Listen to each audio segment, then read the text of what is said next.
जन्मदिन के मौके पर अखिलेश यादव ने खाई तगड़ी सौगंध, बन गए गरीबों के मसीहा। 3 बड़े फैसले अखिलेश यादव ने जन्मदिन पर लिए, योगी की टेंशन बढ़ा दी।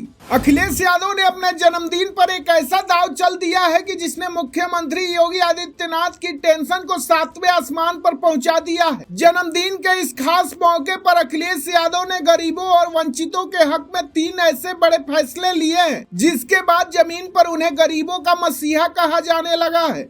अखिलेश ने इस बार जन्मदिन के जश्न को सीधे 2027 के महासंग्राम से जोड़ दिया है। आखिर अखिलेश यादव की इस नई चाल में ऐसा क्या है जिसने लखनऊ से लेकर दिल्ली तक हड़कंप मचा दिया है? अखिलेश यादव ने क्या प्रण लिया है, इस रिपोर्ट में सब कुछ हम आपको बताते हैं। देखिए, अगर इस समय उत्तर प्रदेश में कोई बीजेपी को टक्कर दे सकता है तो वो है अखिलेश यादव। कई पार्टियां आई और कई पार्टियां गई, अखिलेश यादव के जैसा यूपी में कोई मजबूत दावेदार नहीं मिला जो योगी को टक्कर दे सके। योगी आदित्यनाथ को अखिलेश यादव लोकसभा चुनाव में जबरदस्त टक्कर दी थी और यही वजह है कि फिलहाल अखिलेश यादव का फैसला पूरी तरीके से बुलंद है और उन्होंने अपने इस जन्मदिन को इस बार पूरी तरह से शोषित, पिछड़ों और गरीबों के नाम समर्पित कर दिया है। अखिलेश ने इस मौके पर सबसे पहला बड़ा फैसला लेते हुए पार्टी में किसी भी तरह के तामझाम, कीमती उपहारों और बुके पर पूरी तरह पाबंदी लगा दी। उन्होंने कार्यकर्ताओं को तगड़ी सौगंध दिलाते हुए साफ कहा कि फिजूल खर्ची को छोड़कर सारा ध्यान और संसाधन समाज के सबसे गरीब तबके की भलाई में लगाया जाए। अखिलेश यादव ने दूसरा बड़ा मास्टर स्ट्रोक अपने पीडीए यानी पिछड़ा, दलित और अल्पसंख्यक फॉर्मूले को जमीन पर उतार कर खेला है। उन्होंने अपने जन्मदिन के बहाने 1 जुलाई से 7 जुलाई तक पूरे उत्तर प्रदेश के हर विधानसभा क्षेत्र और बूथ स्तर पर पीडीए पेड़ लगाने का एक राष्ट्रव्यापी पर्यावरण अभियान शुरू कर दिया है।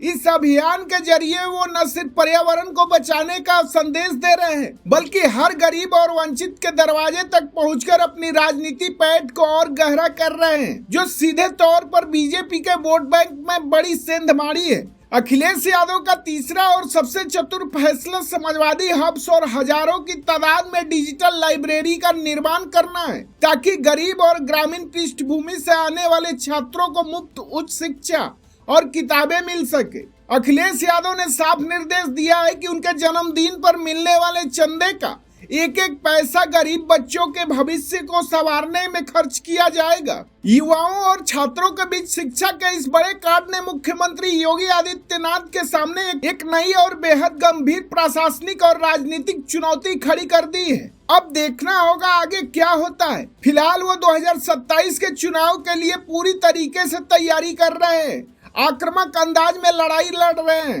उन्होंने गरीबों के लिए आह्वान किया है कि सरकार बनती है तो गरीबों के हित में ही काम होगा। उन्होंने भाजपा को उखाड़ फेंकने की सौगंध भी खाई है। राजनीतिक विश्लेषकों का मानना है कि अखिलेश यादव की ये नई और स्वाभिमानी चाल 2027 के विधानसभा चुनाव के लिए एक अचूक चक्रव्यूह साबित हो सकती है। जहां बीजेपी अभी आपसी मतभेद में व्यस्त है, वहीं अखिलेश यादव ने जन्मदिन के बहाने अपने कार्यकर्ताओं को फुल इलेक्शन मोड में लाकर खड़ा कर दिया है।